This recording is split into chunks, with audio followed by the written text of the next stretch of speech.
പോലീസിനെ വെല്ലുവിളിക്കുകയാണ് ആലുവയിലെ മോഷ്ടാക്കൾ. Rural SP ഓഫീസിൽ നിന്ന് മീറ്ററുകൾ മാത്രം മാറി സിറ്റി ട്രാഫിക് പോലീസ് സ്റ്റേഷന്റെ തൊട്ടുമുന്നിലുള്ള വീട്ടിലാണ് അവസാനം മോഷ്ടാക്കൾ കയറിയത്. മൂഴയിൽ ബാബു എന്നയാളുടെ വീട്ടിലാണ് മോഷണം നടന്നത്.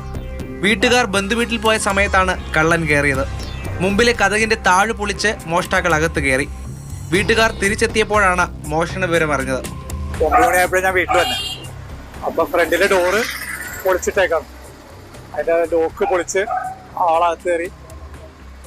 സ്റ്റീൽ അലമാരി 3 ഉണ്ടായിരുന്നത് കുത്തി തുറന്ന് അതിലിരുന്ന 20 പവനോളം സ്വർണവും 20,000 രൂപയും ഉണ്ടായിരുന്നു.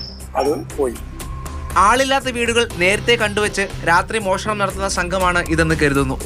വെള്ളിയാഴ്ച ആലുവയിൽ വീട് കുത്തി തുറന്ന 18 പവനാണ് കൊണ്ടുപോയത്. ഇതിൽ മോഷ്ടാക്കളുടെ ദൃശ്യങ്ങൾ CCTVയിൽ പതിഞ്ഞിട്ടുണ്ട്. സംഭവത്തിൽ അന്വേഷണം തുടരുകയാണ്. ഇതിനിടെയാണ് പോലീസ് ആസ്ഥാനത്തിന് വെളിപ്പാടകരെയുള്ള വീട്ടിൽ മോഷണം നടക്കുന്നത്.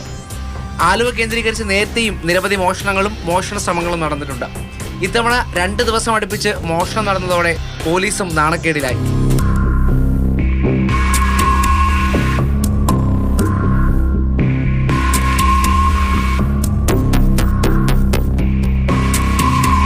മാതൃഭൂമി ന്യൂസ്, കൊച്ചി.